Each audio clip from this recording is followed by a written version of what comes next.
అందరికీ నమస్కారం. మీరు వినబోతున్న కథ సగము నివ్వెరపోయే. రచించిన వారు చాగంటి ప్రసాద్ గారు. లేచి బ్రష్ చేసుకోండి, కాఫీ తాగుదురు గాని అంటూ మెల్లగా తట్టి లేపింది పార్వతి. జాగ్రత్తగా పక్క మించి లేచాను. అప్పటికే బాత్రూంలో పేస్ట్ వేసిన బ్రష్, కూర్చోటానికి స్టూల్, బకెట్లో వేడినీళ్లు సిద్ధం చేసి ఉంచింది పార్వతి. నా పనులన్నీ చేసుకుని హాల్లో సోఫాలో కూర్చున్నా. పవిట చెంగుతో వేడి కాఫీ గ్లాస్ని టీపాయ్ మీద పెట్టి దాన్ని నాకు దగ్గరగా జరిపింది. కాఫీ నెమ్మదిగా తాగుతూ షూస్ పాలిష్ చేసుకుంటున్న నా చిన్న కొడుకు శ్రీకర్ని చూశాను. హాయ్ డాడ్, గుడ్ మార్నింగ్ అంటూ పలకరించాడు వాడు. ఏరా, పరీక్షలు ఎప్పటినుంచి? న్యూస్ పేపర్ తీసుకుంటూ అడిగాను. ఏప్రిల్లో ఉండొచ్చు డాడీ. 10వ తరగతి చదువుతున్నవాడు పళ్ళన్నీ బయటపెట్టి నవ్వుతూ అన్నాడు. నేను హాస్పిటల్లో ఉన్నప్పుడు ఇంట్లో ఒక్కడే ఉండి ఎటువంటి బెంగా భయమూ లేకుండా బుద్ధిగా చదువుకున్నాడు. ఇంజనీరింగ్ చదువుతున్న పెద్ద కొడుకు కిరణ్ అలికిడి లేదు. కాలేజ్కి వెళ్ళినట్టున్నాడు. ఆ రోజు నాకు గుండెల్లో నొప్పి వచ్చినప్పుడు సమయానికి అంబులెన్స్ రాకపోతే కిరణ్ నన్ను కారులో తీసుకెళ్లి హాస్పిటల్లో జాయిన్ చేశాడు. నేను కారు కొన్న కొత్తలో వాడు డ్రైవింగ్ నేర్చుకుంటానంటే ఇప్పుడే వద్దు అని వారించాను. ఎదిగిన పిల్లాడు, కార్ డ్రైవింగ్ నేర్చుకుంటే మంచిదన్న పార్వతి చొరవతో వాడు డ్రైవింగ్ నేర్చుకోబట్టి నేను బతికి బట్టకట్టాను. మీ పిల్లలు ఆనిముత్యాలని బంధువర్గం పొగుడుతుంటే నాకు గర్వంగా ఉంటుంది. కానీ వాళ్ళిద్దరి పెంపకంలో పార్వతిదే మొదటి స్థానం. నా పిల్లలని చెప్పుకోకూడదు, కానీ వాళ్ళు చాలా క్రమశిక్షణతో బాధ్యతగా ఉంటారు. Bye dad. పుస్తకాల బ్యాగ్ భుజాన వేసుకుని స్కూల్కి బయలుదేరాడు శ్రీకర్. చెమట పట్టిన ముఖాన్ని చెంగుతో తుడుచుకుంటూ ఓ బౌల్లో ఓట్స్ తెచ్చి నా ముందు పెట్టిన పార్వతిని చూశాను. ముఖం పైన చెదిరిన కుంకుమరేఖ, 2 తెల్ల కలువల మధ్య కమిలిపోయిన ఎర్ర తామరలా ఉంది. మనిషి బాగా చిక్కి వడిలిన మందార మొగ్గలా ఉంది. కుక్కర్ కూత వినపడగానే మళ్ళీ వంటింట్లోకి వడివడిగా నడిచింది. ఓట్స్ నెమ్మదిగా చెంచాతో తింటున్నాను. నెల రోజుల క్రితం జరిగిన సంఘటనతో పాటు నాలో కలిగిన సందేహాల సముద్రపు కెరటం మళ్ళీ ముంచెత్తటం మొదలై మనసు వ్యాకులతకు లోనయింది. ఆ రోజు ఆఫీస్ నుంచి ఇంటికి బయలుదేరాను. నడుస్తుంటే గుండెల్లో బరువుగా అనిపించి నడక భారమైంది. ఆయాసంతో పాటు రొప్పు వచ్చి ఊపిరి తీయడం కష్టమైంది. గుండెలో ఏదో ప్రాబ్లం అనిపించి బస్టాప్ దగ్గర కూర్చున్నాను. ఆయాసం కాస్త తగ్గిందనిపించింది. ఇంటికెళ్ళాక పార్వతికి చెబుదామనిపించినా అనవసరంగా ఆమెని కంగారు పెట్టడం ఎందుకని చెప్పలేదు. రేపొకసారి డాక్టర్కి చూపించుకుంటే సరి అనుకుని ఊరుకున్నాను. కానీ తెల్లవారుజామున హఠాత్తుగా గుండెల్లో భరించరాని నొప్పితో పాటు విపరీతంగా చెమటలు పోశాయి. గుండె మొరాయిస్తోందని అర్థమైంది. కంగారు పడుతూ పార్వతిని లేపి చెప్పాను. నన్ను మెల్లగా కుర్చీలో కూర్చోపెట్టి నా నాలుక కింద ఏదో మాత్ర పెట్టి చప్పరించమంది. వెంటనే కిరణ్ని లేపి కారులో దగ్గరున్న హాస్పిటల్కి తీసుకెళ్ళింది. ఎమర్జెన్సీలో కొన్ని టెస్టులు చేసిన తర్వాత హార్ట్అటాక్ అని నిర్ధారించి ఐసీయూకి తరలించారు. నాకు అవసరమైన ట్రీట్మెంట్ అందే వరకు పార్వతి విశ్రమించలేదు. కొంతమంది ఫ్యామిలీ ఫ్రెండ్స్కి, ఆఫీస్లో వాళ్ళకి ఫోన్లు చేసి జరిగింది వాళ్లకు తెలియపరిచింది. మనం జాగ్రత్త పట్టం లేదు. ఉన్నది ఉన్నట్టుగా ఖర్చు పెట్టేస్తున్నాం. హఠాత్తుగా ఏదైనా అనారోగ్య సమస్య వస్తే మెడికల్ ఇన్సూరెన్స్ లేదు, కనీస సేవింగ్స్ లేదు.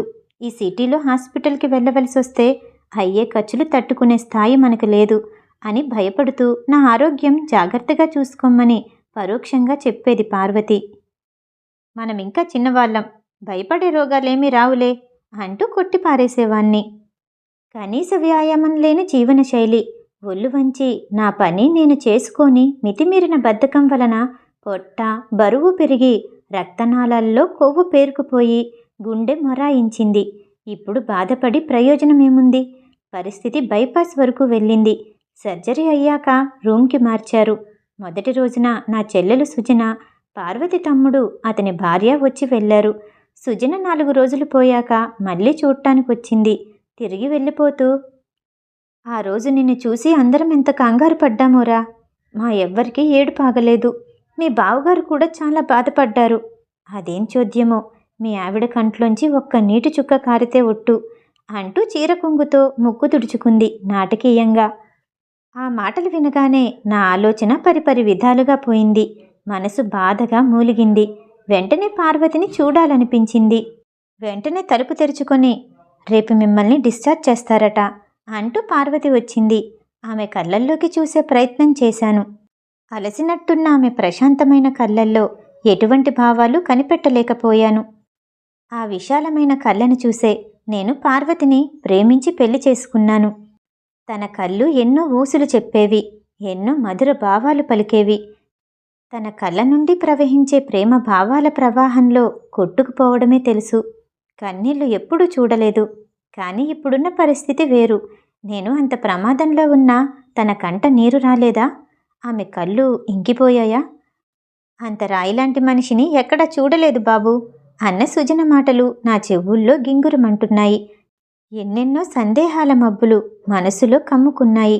ఇంతలో నాకు ఆపరేషన్ చేసిన డాక్టర్ వచ్చి చెక్ చేసి, అంతా బాగుంది శశాంక్ గారు, 4 రోజులు రెస్ట్ రాశాను, మీ ఆఫీస్లో సబ్మిట్ చేయించుకోండి అన్నాడు.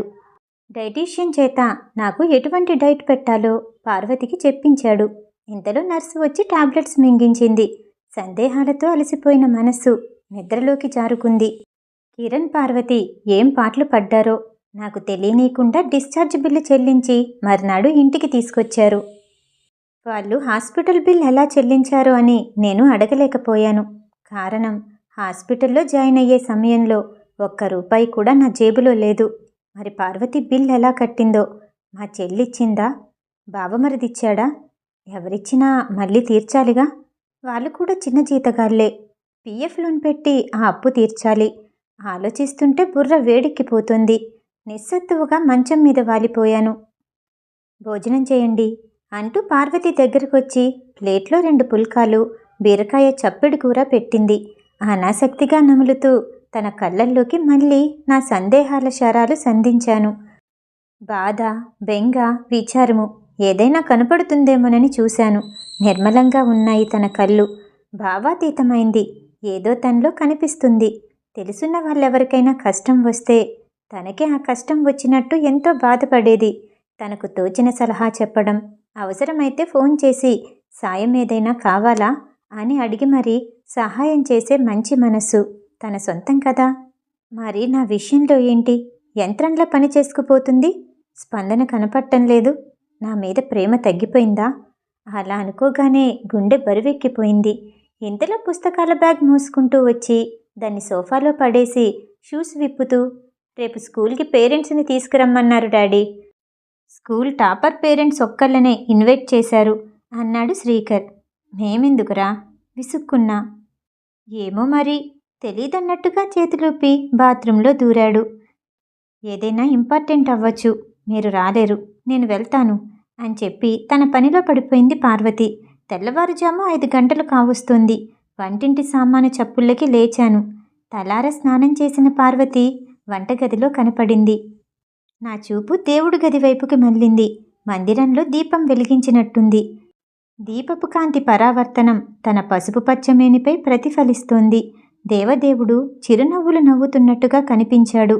పార్వతి పెద్దగా పూజలు చేయదు, కానీ క్రమం తప్పకుండా పూలతో దేవుణ్ణి అలంకరించి దీపం పెట్టి తన పనిలో నిమగ్నమవుతుంది.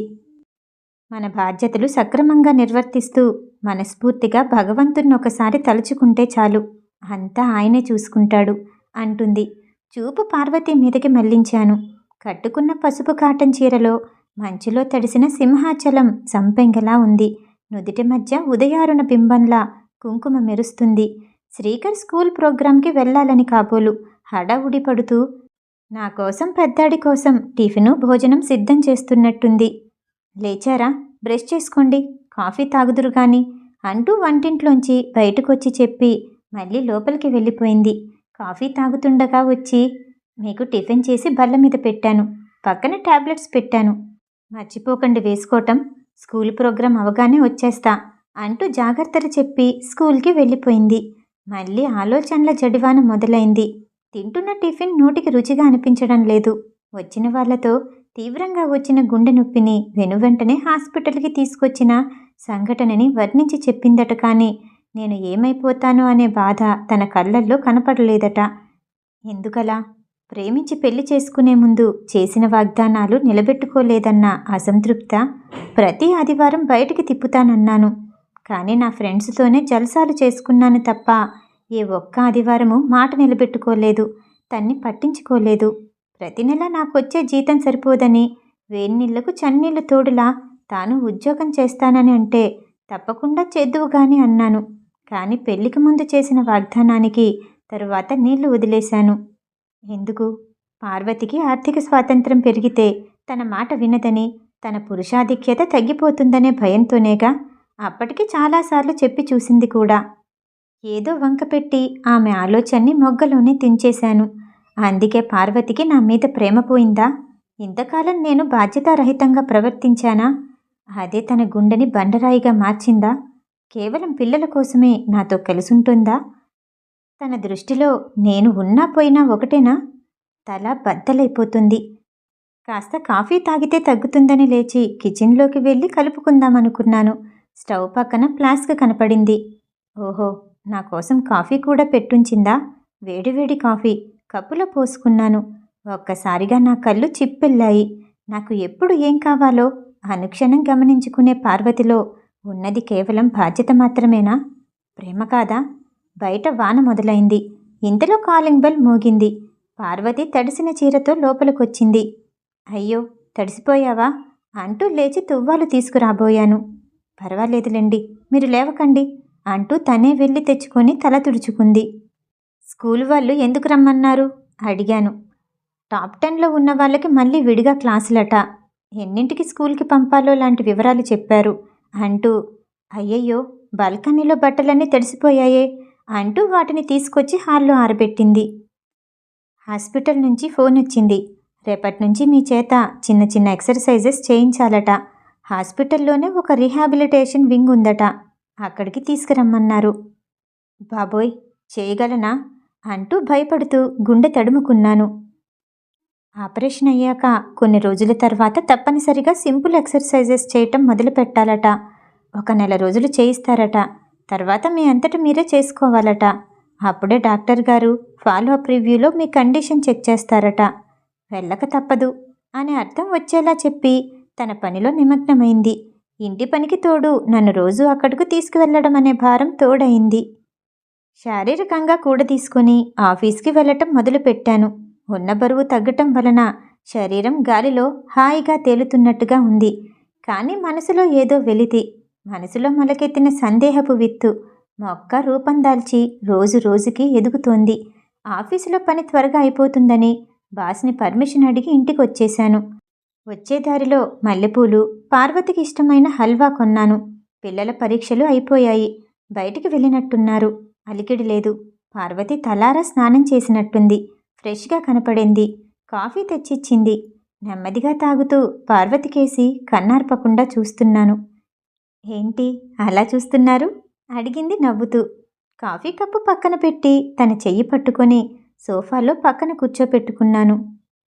సారీ పారు, నిన్నెంతో ఇబ్బంది పెట్టాను కదూ అన్నాను ఉపోద్ఘాతంగా. మీరు మరీను. నాకు సారీ చెప్పటమేంటి? ఏమైంది మీకు సడన్గా? దేని గురించి అంది ప్రశ్నార్థకంగా మొహం పెట్టి. అది హఠాత్తుగా ఆసుపత్రి పాలై నిన్ను పిల్లల్ని కంగారు పెట్టడం నా స్వయంకృతం కదూ అంటూ తన మొహంలో భావాలు వెతకడానికి ప్రయత్నించాను. చచ్చా, అలా అంటారేంటి? అనారోగ్యం చెప్పొస్తుందా? మీరు క్షేమంగా ఇంటికొచ్చారు, అదే చాలు అంటూ నేను తెచ్చిన పూలు జడలో తురుముకుంది.